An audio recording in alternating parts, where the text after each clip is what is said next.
This way. Is that Prince for King? What's today's mathematics?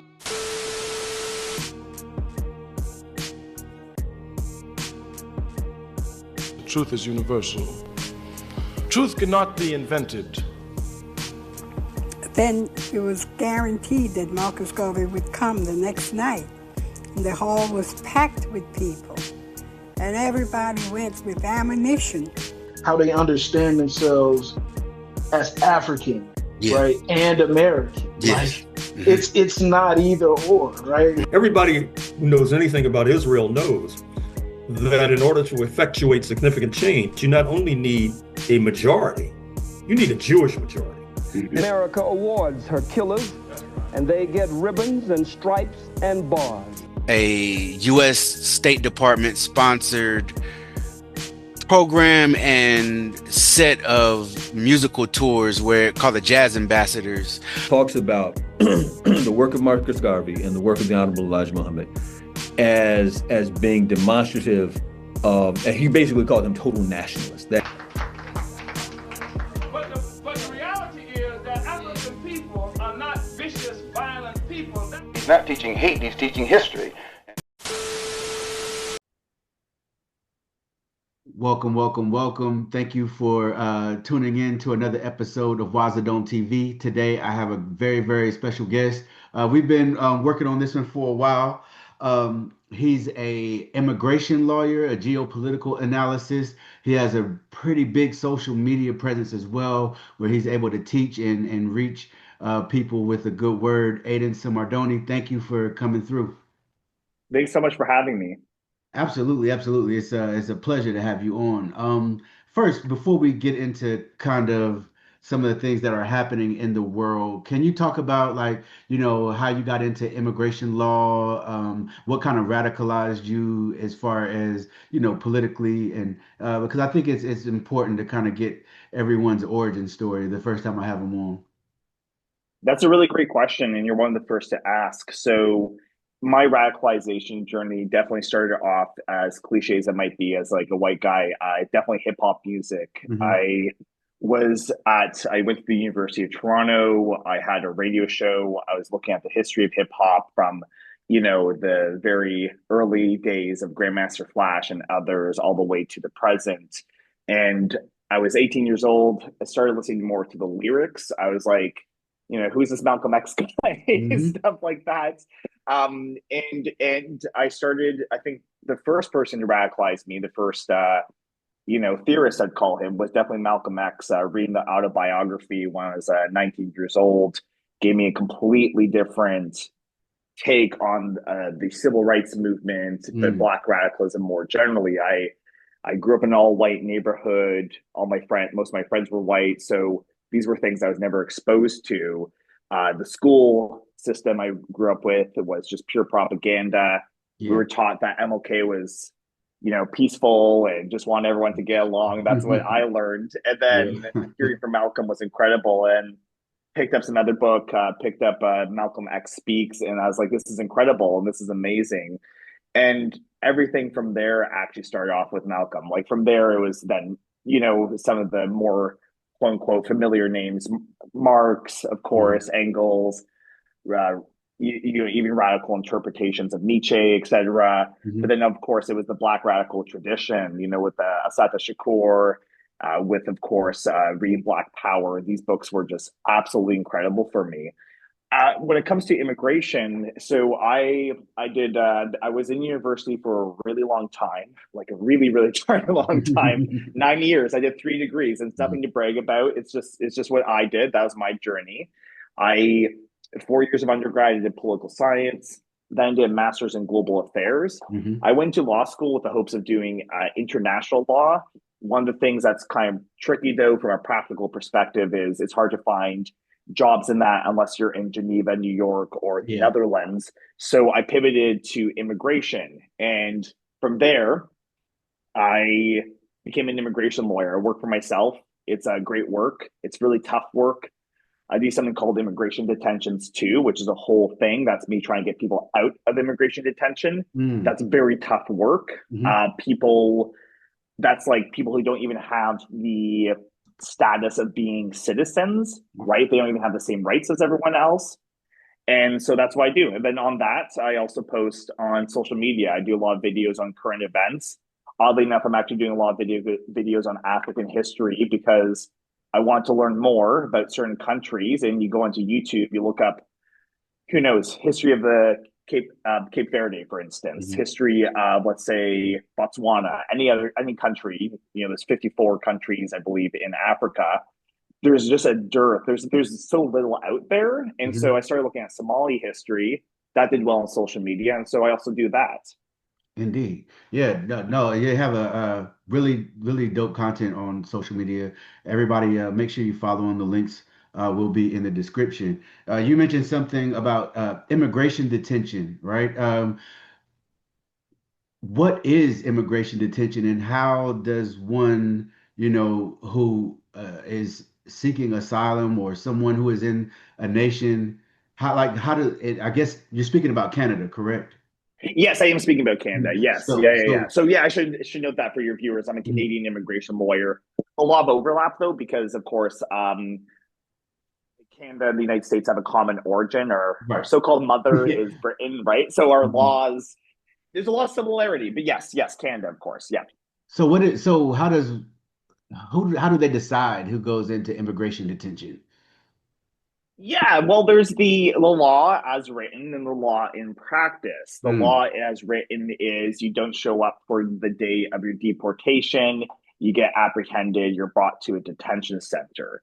In practice, it's not Ukrainians or people from Europe who are being snatched up, it's Black and brown people who are being snatched up. And then my job is to argue that this person should not be detained, they should be released, they will comply with showing up. One of the tricky things is, of course, is everyone should know this if you're interested in going into law. Law is always fundamentally a reformist measure. You're always dealing with the rules as they are. I would love to go into a hearing and say my client has been detained because he fled a country that was colonized by the Europeans and, and through neocolonialism has now gone to the global north where all the wealth is extracted. The problem is, Mr. Shabazz, if I do that, my client's not getting released. So I'm always arguing for, well, here's some compliance, et cetera, et cetera. It's a very tough work. There's also an intersection with mental health. I think 20% of my clients have schizophrenia. Like, I'm not talking mild mental health disorders. I'm talking about, issues in terms of basic, not even understanding the fundamental reality of things going on. Although I've also read a lot of radical psychology, and I actually find my schizophrenic clients are the most aware of the injustice.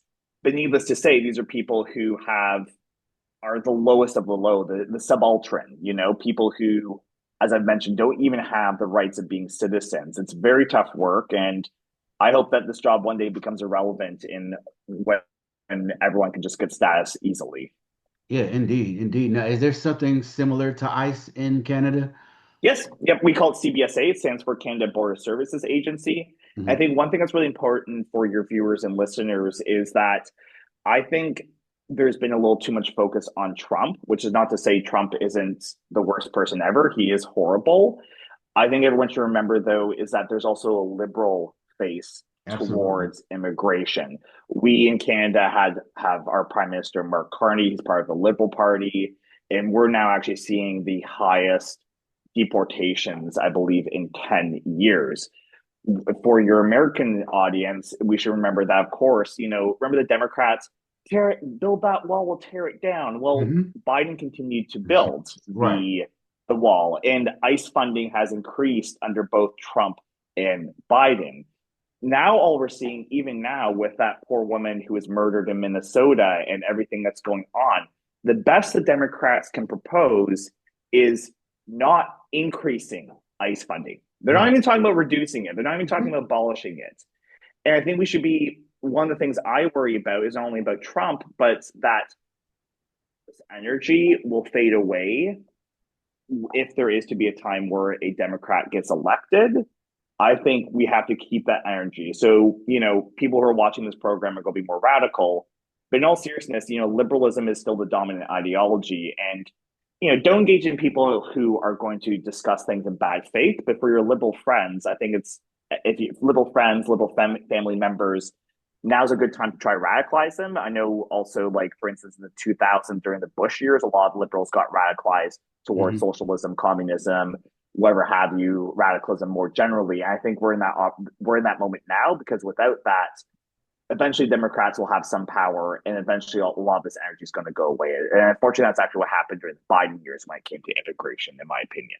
No, you're absolutely right. I remember like going to a panel on it was a it was it was a I forgot what the exact topic was, but one of the topics was just about Haitian Americans, their experience in America, and this was, I believe, right when Trump won, right, for a second term, and I was listening to the panel, and they were talking about, hey, because you remember all of the talk about, Haitians are eating dogs and cats and all of that, Yeah, white yeah. supremacist rhetoric that was going on, and it was like, okay, I remember but that. they'll say that this is a Republican thing when the Democrats that I learned on that panel, the Democrats had deported more Haitians in the last term than anyone, right? And so I Yep.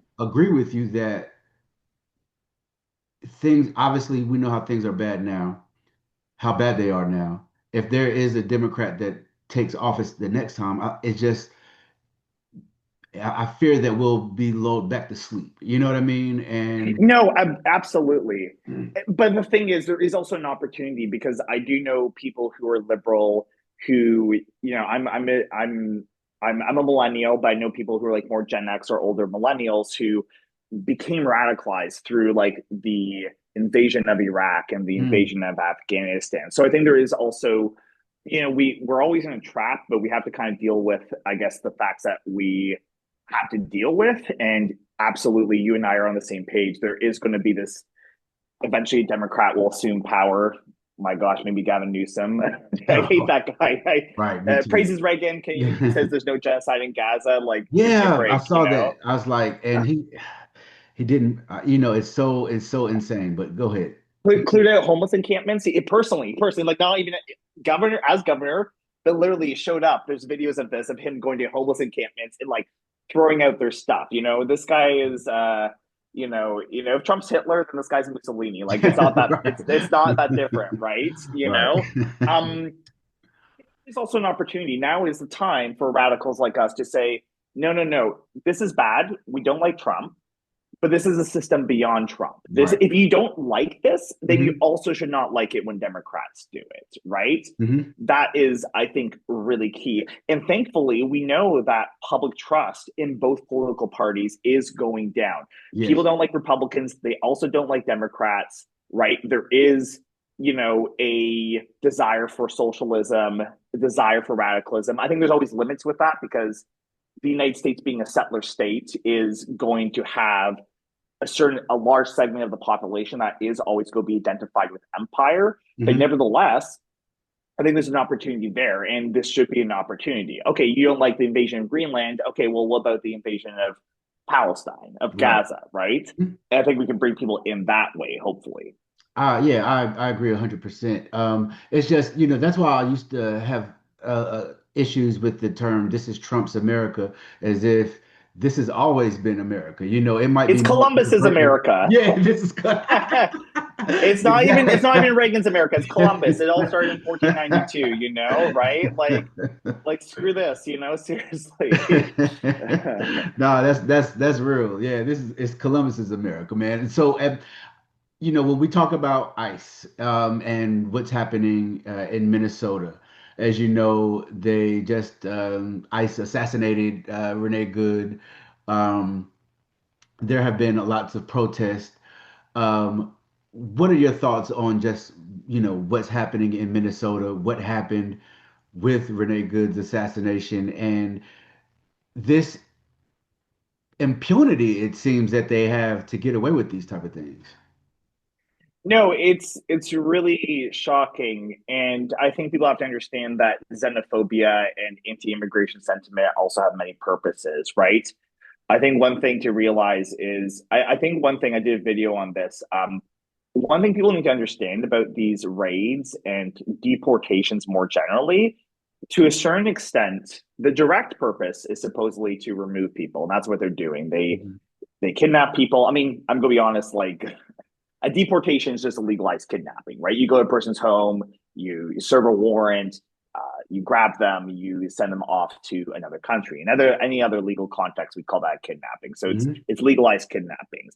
That's the direct purpose. But I think what people need to understand is that deportations and immigration laws, more generally, this is a form of social control. And what I mean by that is the following. First of all, deportations have always been used as a form of political repression. There's always been, like, for instance, what comes to mind is anarchists like Emma Goldman. She was subject to a deportation. I think even, wasn't Marcus Garvey also, I think, because he was in the States and he was deported, right? Yeah. So there you go. That is the whole point of this. And the second thing is also, though, I've said, is these immigration raids. You'll notice in Minnesota, the people who are getting legally in trouble by ICE, it's never the bosses who are employing people, despite the fact that they're actually required to make sure that you have status if you're working for them. The people who are getting legal trouble are always the workers. And I've made this point before that the purpose of immigration laws is to create a class of people who lack so few rights that they can be hyper exploited. They can be paid less than minimum wage. They can't form a union because the second you do that, you're getting deported. Can't make any workplace complaints because you're going to get deported. And this is what it's all about. It's about that. And it's actually something that drives down all wages. So people say, oh, well, you know, immigrants are bringing wages down. It's the system. If they had rights, if they had status, then there wouldn't be this hyper exploitable class. Forming unions would be easier. Wages wouldn't be brought down. Workplace complaints could get addressed more easily. So those are two things. So it's about control, and it's also about this. You know, I'm an internationalist. I'm always looking at these things not from a domestic phase lens, but also through the international lens. It's also about just grounding white supremacy. You know, the raids that are done against these Somalis in Minnesota is exactly like what the United States did in Somalia in the early 90s, you know, going into Mogadishu and just, you know, killing people, setting up roadblocks and all this. I think your viewers should really look into this because, you know, we had that propaganda film from 2001, Black Hawk Down, which is such, you know, super racist. And also, I always find these movies funny because, you know, the United States, any European country goes in and invades, and then it's like, oh, boo-hoo, like we're these people shot back, like poor us, like right. You know. But what's going on is you know, the United States went to Somalia and completely ruined the country. There was going to actually I want to share this with your listeners and viewers. In 1993 and 1994, there was actually going to be a peace conference in Somalia. The different leaders of different clans, different groups want to hash out a peace plan. The United States, with missiles and machine guns, hit that peace meeting. Wow. And it's called Bloody Monday in Somalia. Wow. And after that, it was impossible for anyone to meet up and try to negotiate peace because any meeting could be attacked by the United States. So I guess where I'm leading to this, though, I know it's a bit of a segue, but what I'm trying to say is the weapons that are used against Somalis in Somalia during the 90s, these people fled. They went to the global north because that's where all the wealth has been accumulated. And now these weapons of American imperialism are following them to Minnesota. So it's all related. It's about maintaining white supremacy at home and abroad. It's about maintaining these forms of control, you know, over Africans, whether they are in the motherland or in the diaspora. That's what it's all about. It's about deporting people, but it's about so much more than just that. Right.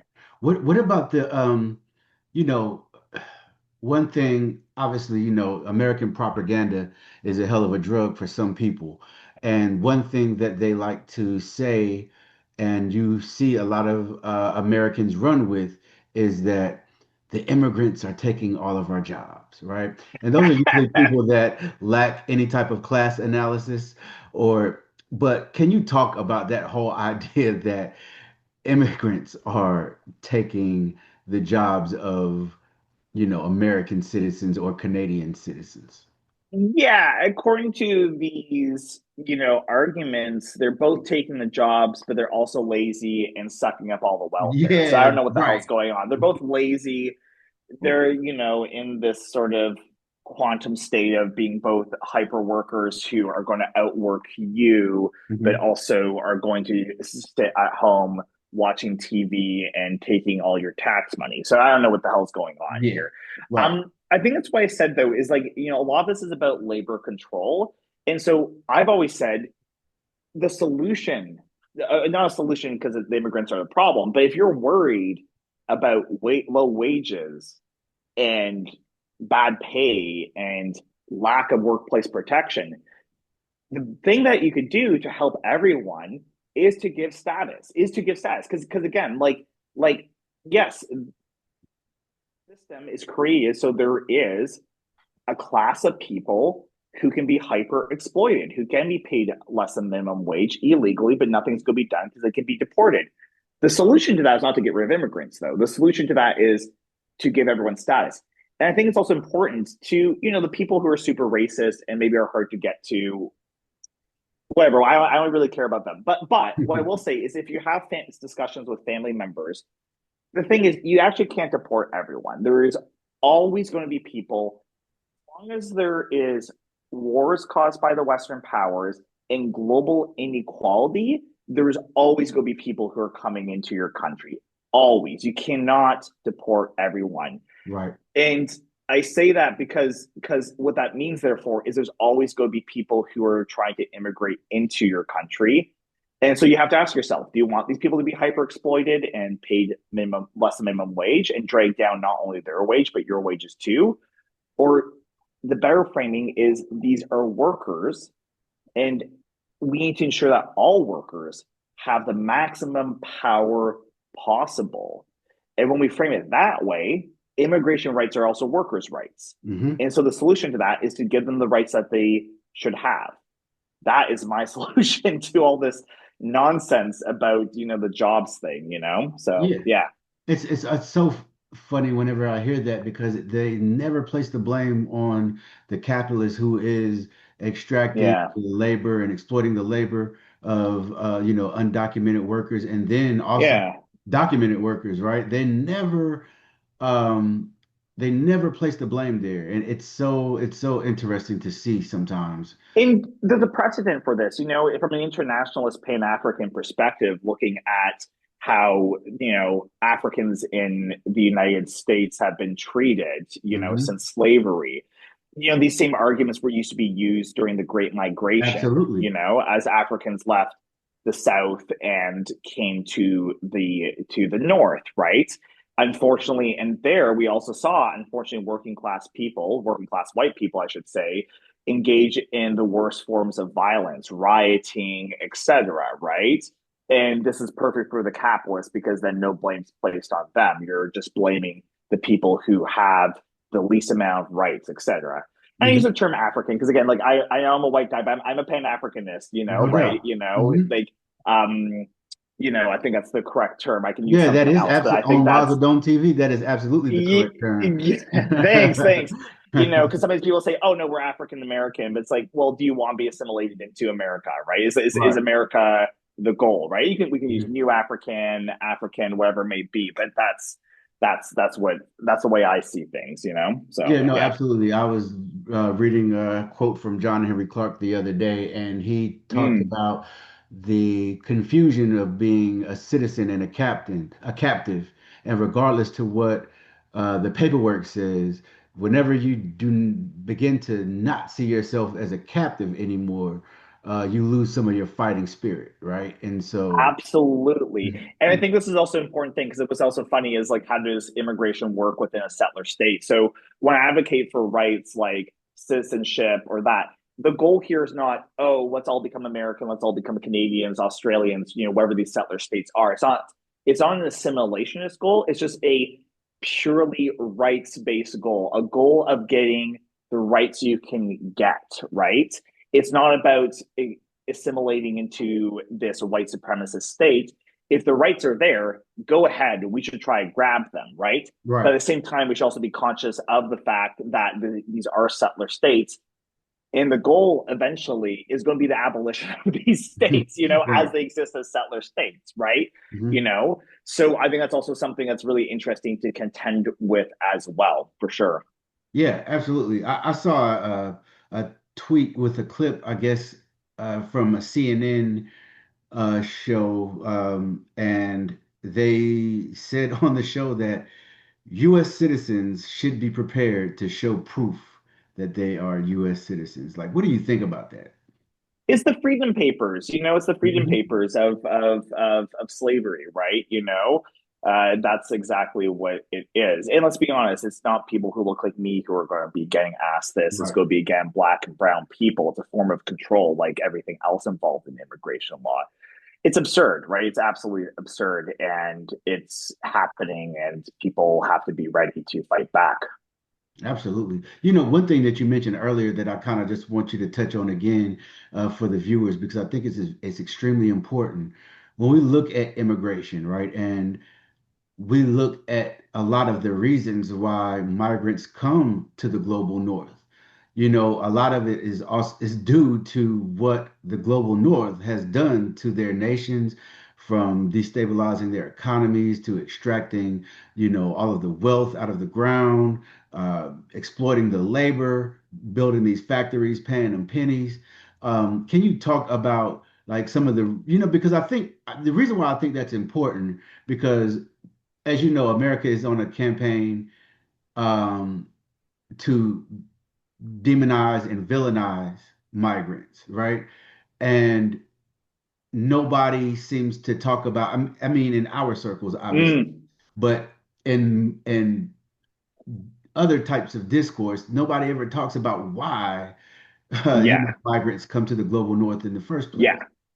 And I think this is a really good point because one thing I've seen amongst liberal circles is a bit of this patronizing. Oh, we're doing you a favor. This is Right. about diversity, about inclusion. Again, inclusion to what? Like again, I don't think it's good to be included into this empire. Mhm. It's like it's being done as a favor. Like we're this is always how the framing of these movements for justice have always been framed. The civil rights movement, oh, whites were just nice and eventually gave the rights, even I got really mad because I always hear this bullshit about, oh, the whites freed like the Africans. It's Yeah. like, no, there were slave Yeah. Elon revolts. Musk There says were that shit like, on Twitter all the time. no, it's absurd. It's totally absurd because Mhm. even Abraham Lincoln didn't free. Abraham Lincoln had no interest. Right. He was an abolitionist, but a very moderate and still very racist He wanted abolitionist. to It he was wanted to send us only to Haiti and other places, like Yeah, he he didn't did want to. exactly. That was Yeah. that was.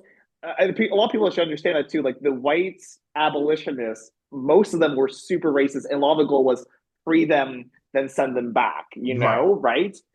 The reason, and I know we're segueing here, but the Civil War, like Lincoln said, I want to keep the Union, and if I don't have to free a single slave to do so, I won't do so. The Hmm. only reason this goes to Du Bois, of course, and the reason though that abolition eventually became the universal goal was because there were so many slave revolts in the South, and then Absolutely. eventually the realization came, oh, these like a lot of free Africans said, oh, I want to fight, and they realized, Hmm. oh, this could be a great way to fight the South. That's the only reason why abolition came, because of the slave revolts, of the agency of Well, there's African been a people, new right? a new push to actually frame the Civil War as a slave rebellion. You know what I mean? It is that. It's Mhm. that.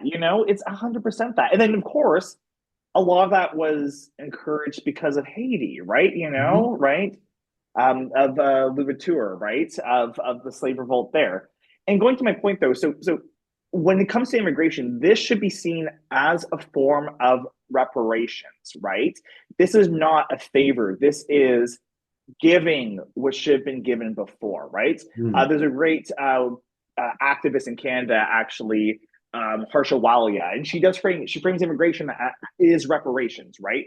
And and your listeners should think of it this way: the global North has accumulated the wealth; it's taken the wealth out of the Congo, out of the plantations in the Caribbean, right? So of course, people are going to go where their means of living is, and unfortunately, that is the global North. That's Canada, United States, Australia, New Zealand, as well as the European countries, right?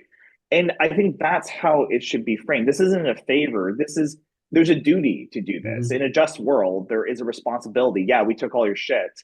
Okay, like you can come here and maybe work a bit and get higher wages compared to back home. Going back to your question though, I know a segue. Going back to your question, I really believe this, and I've had this experience with my clients.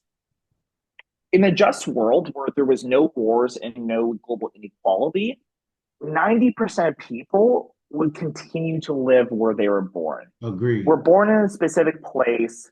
We have not all of us get along with our family, but we at least usually have one family member we get along, friends, a familiarity with our environment.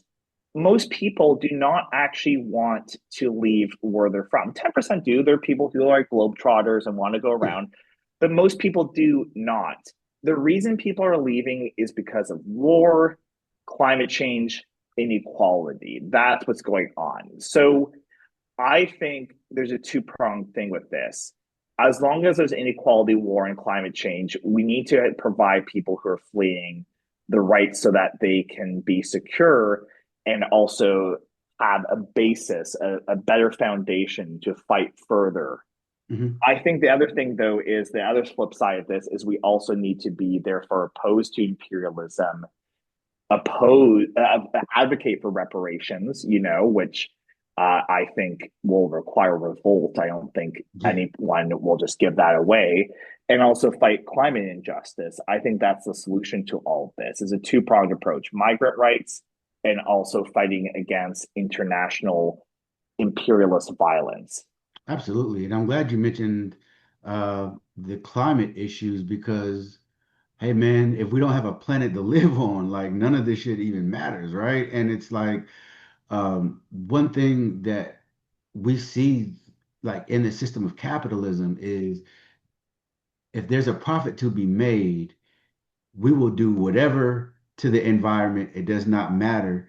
We'll kill ecosystems, chop down, trees and rainforests, which act as the lungs of the planet. And it seems like they have no remorse or second thoughts about doing so. No, they don't. They will do anything. And again, this also feeds into inequality because the CO2 emissions are coming from the global North. It's not coming from even large African countries like Nigeria or Ghana.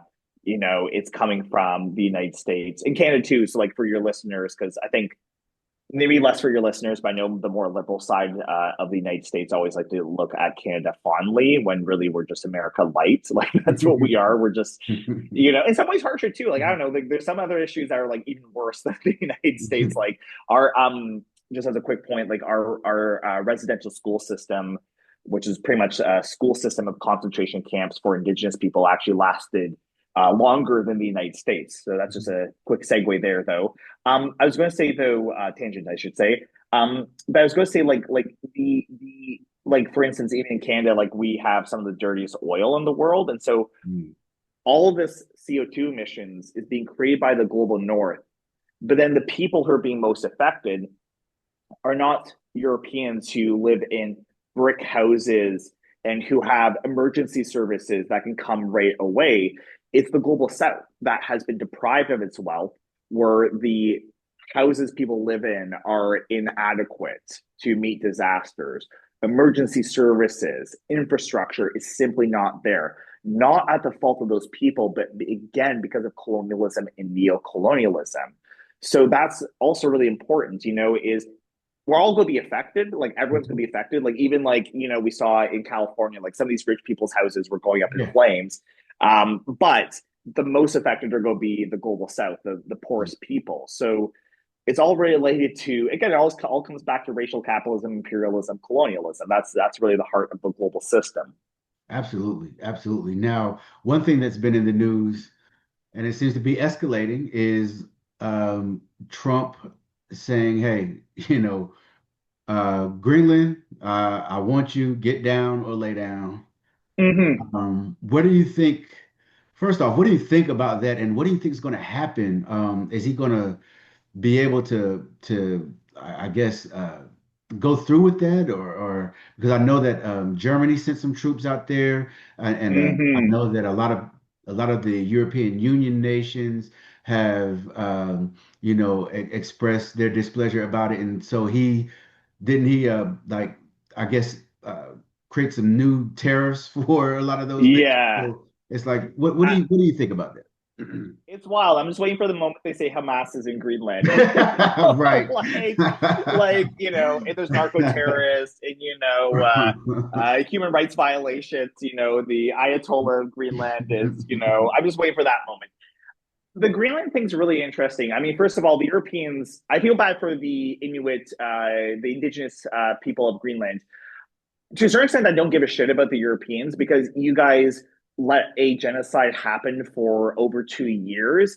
You saw the theft of Palestinian land, you know, for 100 years. And now you're upset that your colony is being taken over by another Euro-Atlantic power. So like the Danish people, like all these people in Europe saying Greenland is Denmark. Well, Denmark also illegally seized it. And one thing viewers might want to look into further is some of the horrible colonial policies against the forced Christianization, but even up until more recent history, there was also the separation of Greenlandic children. Greenlandic children were essentially snatched and brought over to Denmark. So there's this horrible colonial policy.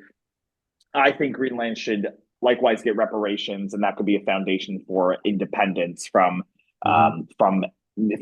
Denmark. But needless to say, will he do it or won't he do it? It's really hard to say. It is actually something that is, from a realpolitik perspective, absolutely nuts because here you are going against your ally. On the other hand, I think there's actually a lot of reasons why he would want to do it. First, there's an existential psychological aspect. He's 79. He's getting older. He wants a legacy. This is his last term. And I think he genuinely, from an individual standpoint, thinks I would love to have this big island added to the United States, you know, this continuation of Manifest Destiny. But there's other things going on. Critical minerals in Greenland. Greenland could supply up to 1/4 of global demand. Sea lanes, you know, the opening of the Arctic due to climate change, shorter routes from East Asia to North America and Europe. And Greenland actually would be close to 2 of those new routes that would open up. There's also, I think, this desire for the United States to move away from Europe. There's this thing I call, well, not me, it's called strategic retreat. So we're in the days of looking at the United States as a declining empire. I think that's been the case ever since the 2001 with Bush. And what we're seeing is something called strategic retreat. The United States can no longer be the global policeman. If it ever could, it can no longer be so. And what that means is because we're seeing the rise of BRICS countries, you know, India, Russia, China, it becomes increasingly difficult for the United States to be everywhere all at once. I think, and this is not me, the United States, the Trump administration released the National Strategic Package, National Documentation Package. I forget what it is. It's their official foreign policy document. And they say they want to leave. They don't want to be in Europe anymore. Russia is no longer considered a threat as it used to be to the United States. But Russia's on Europe's doorstep, so Europe's worried about Russia. Right. I wouldn't be surprised. This is my conspiracy theory, but like I wouldn't be surprised if Trump is deliberately using Greenland as a wedge issue, so that Europeans can be like, "Well, we hate you," and the United States can pull all of its military assets out of Europe. I think that's part of it.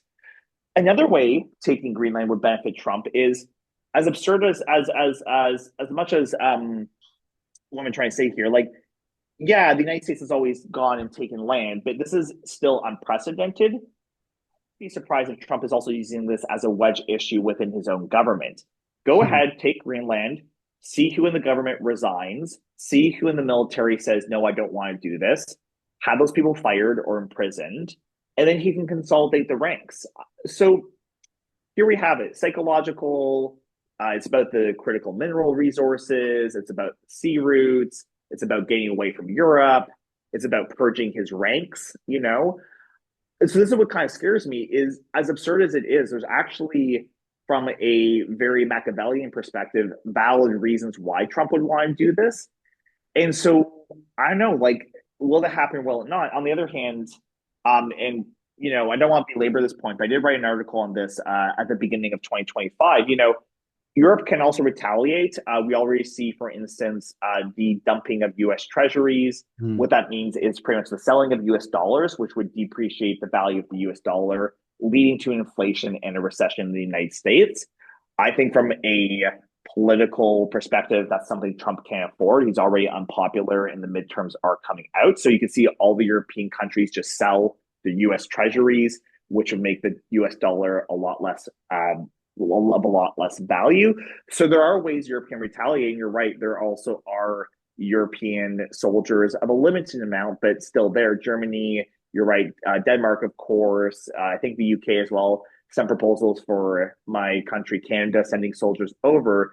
Would there really be this fight within the Euro-Atlantic? I don't know. I mean, I think it's more likely than not. Like, I think, or let me put it this way, it's a lot more likely and less absurd than people think. But we'll have to wait and see, unfortunately, like so many things. Yeah, that's an interesting point as far as, you know, who would actually in the U.S. government and in the military would say, hey, I'm just not going to do this, and who would step down. Do you think there's a strong possibility that these type of things could happen if he decides to go after Greenland? I actually think it is. And, you know, I'm not a fan of the U.S. military, but I think it is because I think there's also a diverging policy on this. I think we're seeing a bit of a split between this sort of strategic retreat versus this neoconservative, no, let's be everywhere all at once. Europe, Middle East, Indo-Pacific, Africa, let's be everywhere. You know, that's why you see this like whole reaction to U.S. aid, because you know, and U.S. aid's an imperial. That's neocolonialism, folks. That's propping up the African neocolonial leaders and stuff like that, right? But you see this. Where am I going with this? You see, I think there is a split. There is a genuine split on this, and I think you actually could see certain generals, certain people oppose this. And I think that would actually be, though, beneficial to Trump because he'd say, okay, that person, have them fired, have them sent to prison, have them die under mysterious circumstances.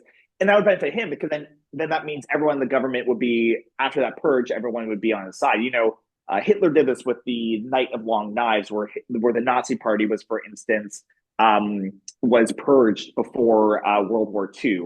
So these things have happened, and I think it would have that benefit, you know? And if no one resists, then all the better for him. He's just like, okay, cool, let's go forward with it. Right. You know, that's interesting. Also, what's been in the news is Canada's new relationship deal with China. Yeah. Yes. So what's that about? I admittedly haven't been able to read much about it yet. Yes. So for some quick context, so Canada, I believe, is actually the country that relies on U.S. trade the most, both for exports and imports.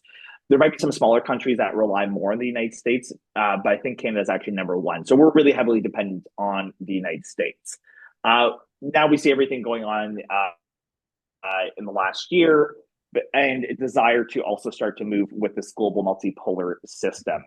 I think maybe just as a quick summary, so Canada did not have the best relations with China. So the businesswoman Meng Wanzhou, back in, I believe, 2018, she was in Canada and we actually extradited her to the United States, and then relations fell apart. I'll try to sum it up quickly. There was these two Canadian men called the Michaels, and they were detained in China. They were in a Chinese prison. We pumped out the propaganda a lot, these poor Canadian men. China was saying they were spies. We were like, no, they're not spies. They're just visiting China. Turns out one of them was actually a spy. so China was like China was getting flack, you know, and actually one of them who wasn't a spy actually ended up, I think, suing suing the Canadian government because they're like, hey, why am I getting caught up in this? Like, so one of them was a spy. People forget that one of them was actually a spy. So there was a bit about Nixon going to China here, Carney going to China, and the government wants to reset relations because we need a new country. We need to diversify our trade, to be frank. We rely way too much on the United States.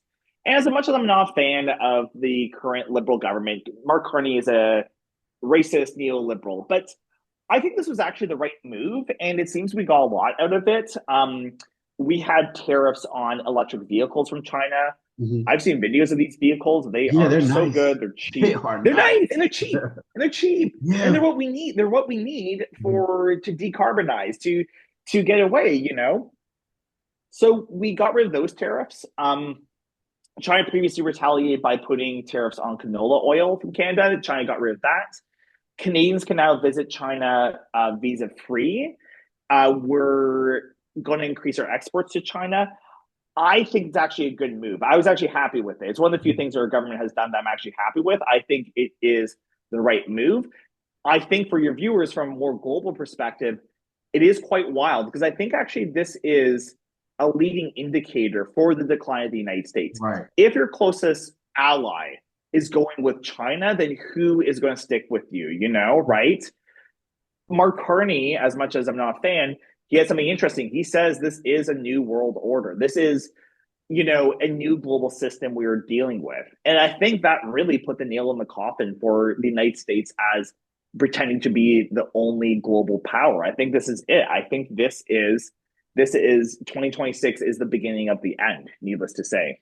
Do you think, when it comes to people like Trump, Stephen Miller, and all of his minions, a lot of people, float the idea out that they are accelerationists, right? Like they know that we're in decline and like, let's speed it up. Do you feel like there's any merit to any of that? Because the things that they're doing are so wild and so overt and making so many enemies domestically and abroad. It seems like, might be something to look into more seriously.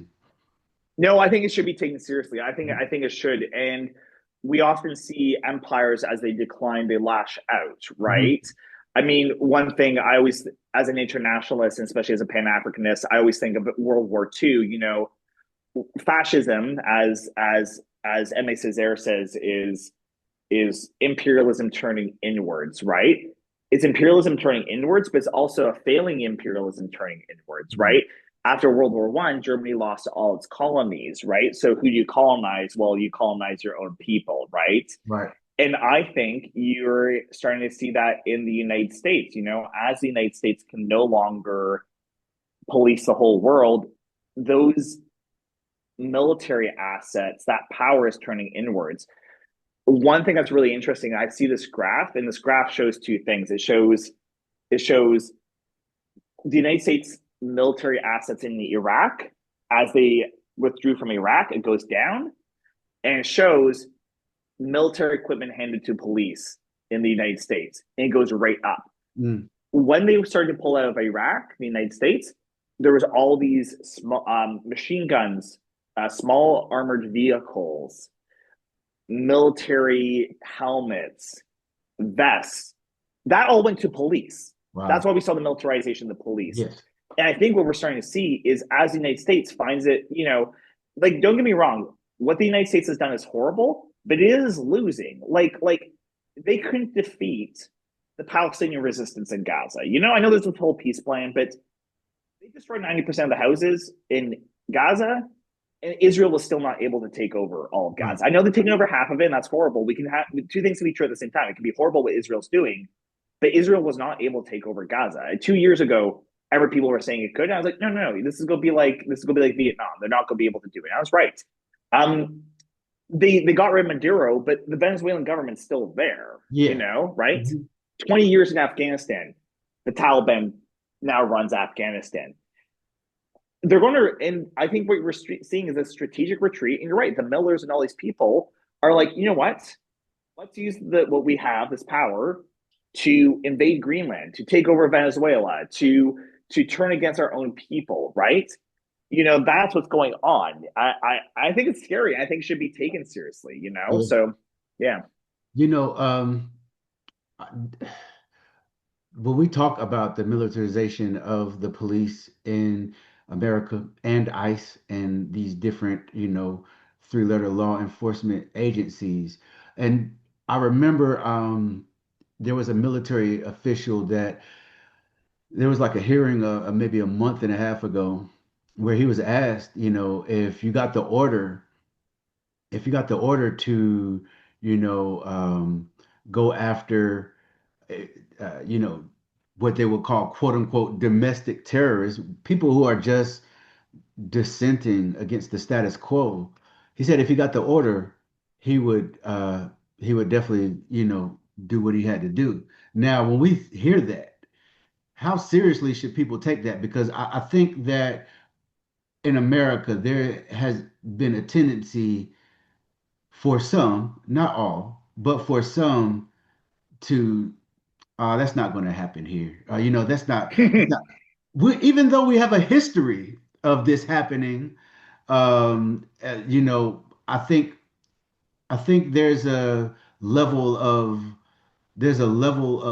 we've reached certain people have reached a level of assimilation where they look at America through these rose-colored lenses, and they don't first off they don't really study the history of this country. They don't study the political movements in this country, and they definitely don't study much of the Black radical tradition because, as we know, uh, them going to war with their own citizens would not be a new phenomenon.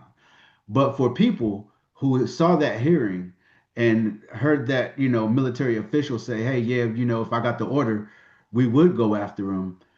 And then this whole criminalization of dissent. I saw a clip on X of, I believe they were in Miami, and a woman had posted on her Facebook about um, I don't know if it was I don't know which government official in Florida she was talking about, but she was talking about him being a Zionist and pro genocide, and the police showed up Oh, at her this. door. And then they showed up at her door. Yeah, Yeah. right. Yeah. So when we Yeah, see that's crazy. right, so Yeah. when we see these things happening and what's coming out of their mouth, like I think we are totally in error if we think that they're just selling us wolf tickets. I think they're very prepared to go after their citizens.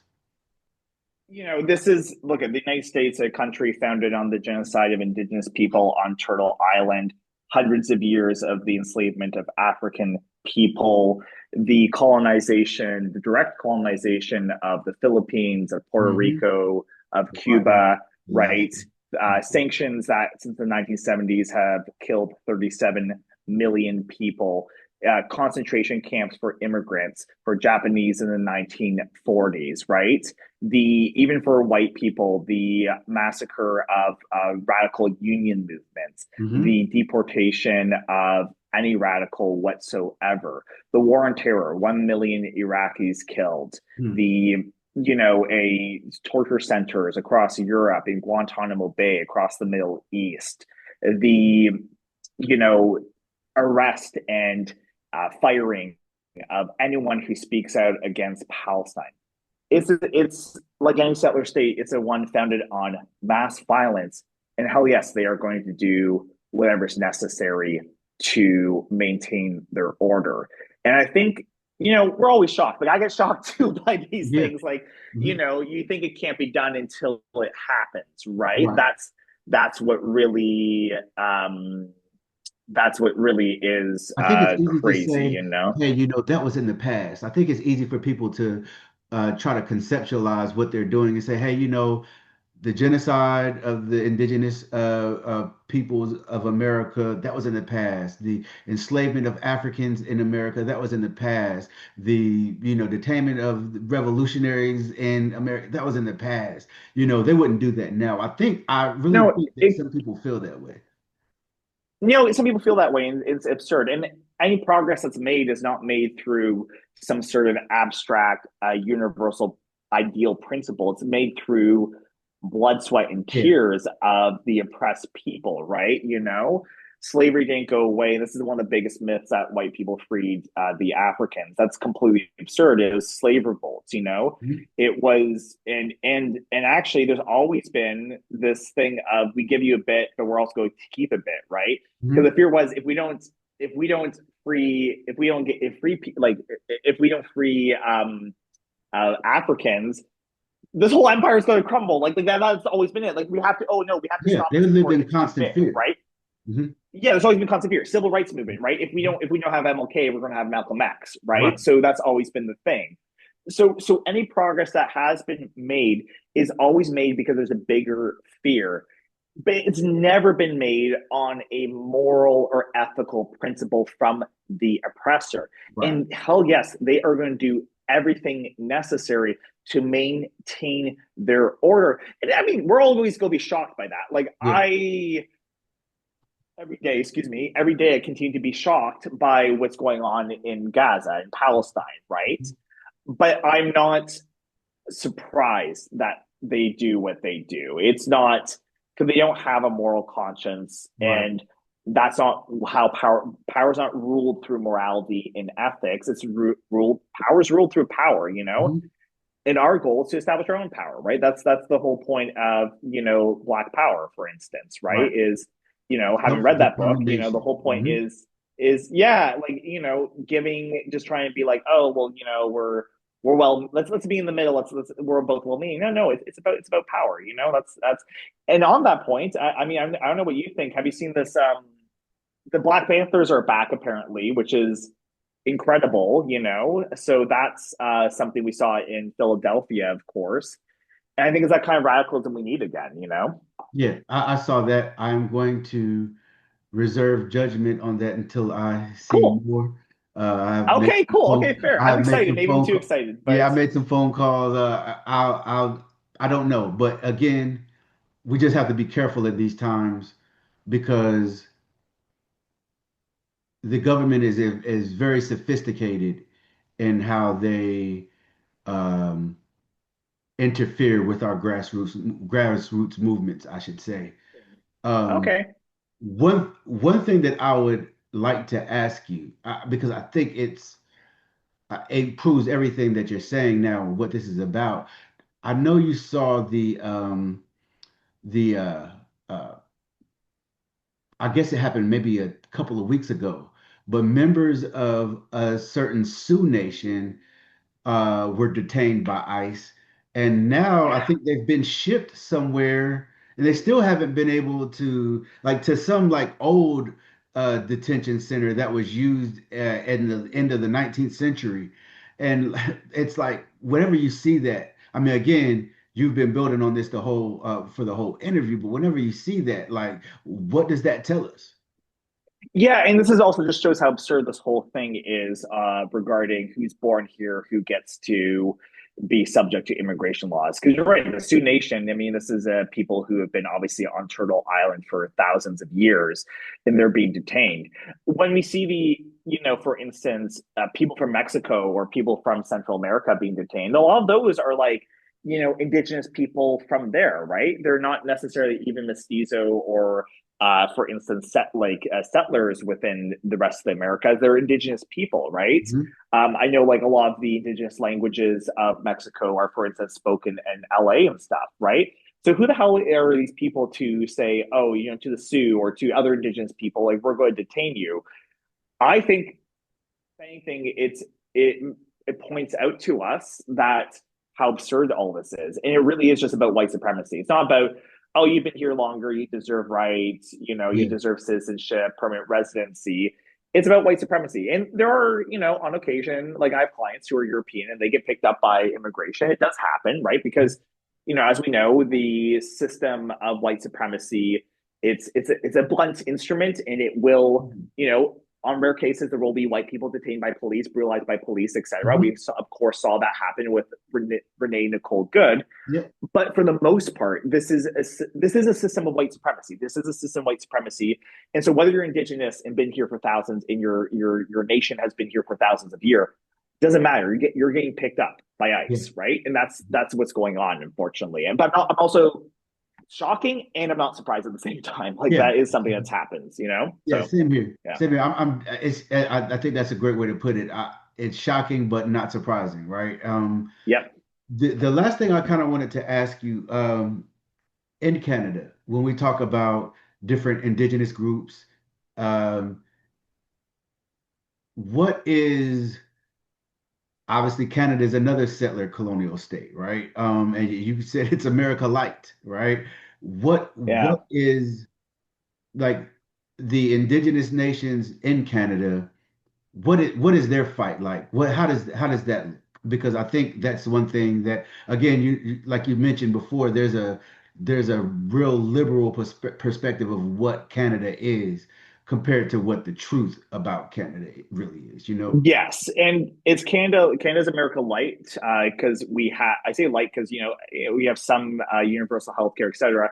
But I also said that in some ways it's worse because, like for instance, our residential school system, which was concentration camps, needless to say, for Indigenous children, actually lasted longer than the United States. I think in the United States, I could be wrong about this, it lasted the 1970s. We still had those until the 1990s. Wow. Until the 1990s. I know. The fight here is multi-pronged. A lot of it's against extractive industries, for instance, out in the province of so-called British Columbia. There are fights against pipelines there. There is also, for instance, we have this thing called Truth and Reconciliation. So the First Nations, Inuit, and Métis people of Canada have been fighting for that. It's had some progress. Like, for instance, as a lawyer, I was required to take a course on the Indigenous law in Canada. But these are all reform measures. The goal ultimately is land back. And I think also another thing is there's no pan-Indigenous, like, because every Indigenous nation is different and there are shared goals, but depends on what's on the ground, depends on the treaties, right? Some might be fighting for instance, like direct, like literally for the land, and others might be, while you're occupying this, we deserve for instance, the value of what's been stolen for us, right? It might be hunting rights, for instance, right? We also have, I believe, what's going to be a big battle within my own province of Ontario. So this is something no one outside of Ontario has heard about this, but I think I've talked with people, activists, and a lot of us are saying this is going to be the big fight. There's a thing called the Ring of Fire. The Ring of Fire is this area of northern Ontario that has a lot of, I think, valuable resources. I think it might be critical minerals. I don't know what it exactly is, but this is something that is going to be, I believe, really close to a river. At the very least, it is on Indigenous land. And we're faced with this really weird situation where there's a lot of anger at the United States, but our government's misusing that to then say, oh, well, we can't trust the United States, so what we need to do is develop, quote unquote, air quotes, our own land. And so there's a push for the Ring of Fire because there's a lot of value in that land, but that value is just going to go to corporate profits. And meanwhile, Indigenous land, Indigenous rivers are going to be destroyed. So maybe how I'd frame this is Canada relies a lot on extraction, often fights around Indigenous liberation and against settler colonialism is centered on extraction. It is also, the Indigenous people are also fighting against the ongoing colonization and legacies of colonialism on their land. I talked about the residential school systems. We supposedly got rid of that in the 90s, but now there's more children in, I don't know what the right term is, foster care or whatever, more Indigenous children who are being taken away from their families and put up for adoption or foster care, whatever it may be, than there were children who were in the residential school system. So this is still going on. Families are being separated. The family quote unquote welfare system is also a tool of white supremacy. So that's going on. Issues regarding healthcare too, because Indigenous people often do not have healthcare available, or their traditional forms of medicine are criminalized, or where it exists, they're often denied. Canada is known to have free healthcare, right? We have free healthcare, because this is part of the American myth that we got. You know what I mean? Yeah, exactly. For the Canadian myth. transportation's not covered. I spent $1,000 recently on getting contact lenses. So there you go. There's also efforts to privatize it. But one thing Canadians also don't know is there's no constitutional rights to healthcare. That's not like people think that's a thing, but it's not. It's not. They can take it away, privatize it, and there'd be no. Our constitution is kind of complicated because it's actually a mix of documents. I won't get into it, but you don't actually have the fight for healthcare was a fight, but there's no right to it. There's no constitutional right to it. They can privatize it. They don't have to provide hospitals close to everyone, right? So if you're an Indigenous community, it doesn't mean you have a hospital there necessarily, right?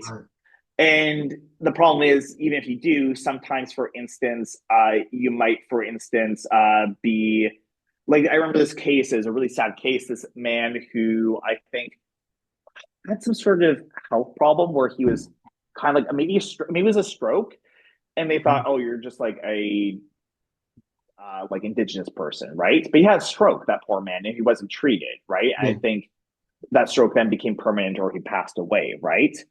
And then also, I think, again, this is not something I'm an expert in, but my understanding is also certain forms of Indigenous, quote unquote traditional, but actually these are tried and true methods of care have also been not recognized by psychological health boards, and therefore, can't always be practiced.